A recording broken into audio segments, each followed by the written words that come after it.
All right, you guys. So about a month ago, we did a comparison between Keegan P. Russ and Simon Ghost Riley. We went over their, skill set and everything like that. And now we compared the two to see who would win in a 1v1 fight. Now, these are some interesting little videos where we can dive into the characters just a little bit more and explore them and do a fun versus and see what happens. This shouldn't be taken too seriously, and it's for fun. And you guys seem to enjoy the last one, so I want to do this one and continue to explore this potentially. And so for today's video, we're going to look at a matchup that I think is a long time coming. And I think that Call of Duty fans deserve to see the outcome of this potentially at some point in the near future. But it is going to be between Colonel Alejandro Vargas and Commander Philip Graves. And this is a good one. This is a good one. And I think the ending might piss some of you guys off, and the other half might enjoy it. And so for this video, we actually refined what we wanted to compare for each character. So we're going to look at their military career, combat skills, their morality, and finally their physical comparison. So Alejandro Vargas joined the Mexican army and worked his way into the Mexican Special Forces, eventually becoming a colonel and running his own unit, Los Vaqueros. And Philip Graves began his career when he joined the Marines and worked his way into the elite MARSOC Raiders. However, he would continue to rise within the Marine structure, and he would eventually leave and create the private military company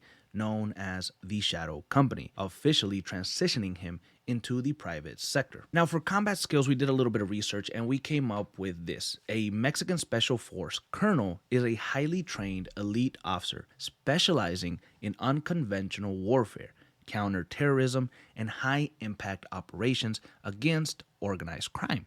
They are usually graduates of advanced international and domestic training courses, directing top-tier units such as the Fuerza Especial de Reacción. So in theory, this is what Alejandro possesses in his arsenal. With what we've seen in Modern Warfare, Alejandro is very skilled in close-quarter combat. He seems to be an expert in weapon handling, and he's used to engaging in aggressive warfare due to his multiple run-ins with the cartel. Now, on the other side of things, MARSOC Raiders are elite special operations forces specializing in high-stakes missions, primarily foreign international defense, which kind of means training foreign forces, direct action, which means small-scale strikes or raids, special reconnaissance, and counter-terrorism. They usually excel in irregular warfare and operating with foreign partners. So once again, in theory, this is what Commander Graves would possess in his own arsenal. Now, with Graves leaving the Marines and forming the Shadow Company, he would become skilled in a different type of warfare completely. And a PMC commander usually specializes in high-stakes operational leadership,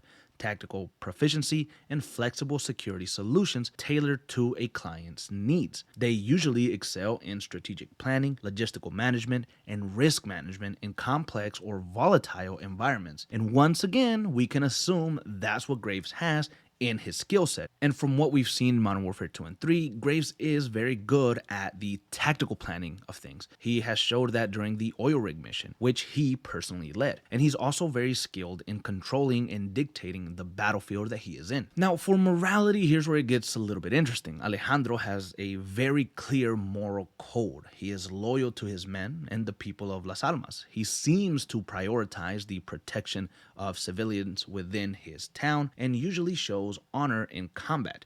Now, this gives him a clear purpose, but can potentially make him predictable. Graves, on the other hand, can be much more unpredictable, and moral-wise, he is more ruthless and opportunistic, which almost makes him want to win no matter what. However, he is loyal to his men within the Shadow Company, as we've seen him fight for their protection on many occasions. Now, the physical comparison, which I think is very interesting and a big factor here because these are two very skilled operators. So yeah, I wanted to add the physical comparison to look at their height and weight and other stuff that could potentially factor in a 1v1. Now, I couldn't really find statistics for these characters, so I wanted to use the stats of the actors that portray them, which I would translate to their video game counterparts because it just seems fair. So Alain Mesa, who plays Alejandro, is 5'11", and for Warren Cole, who plays Commander Graves, He is 5'9". And we actually have this image right here with them standing right in front of each other. And this looks like it makes sense, to be honest. And this isn't even accounting for like the boots and stuff that they're probably wearing, which probably makes one 6 foot and the other one 5'10". Now, I will say that Alain is a big ass dude. Like physically, when I saw a picture of him to do this comparison, I said, damn, that motherfucker looks strong as hell.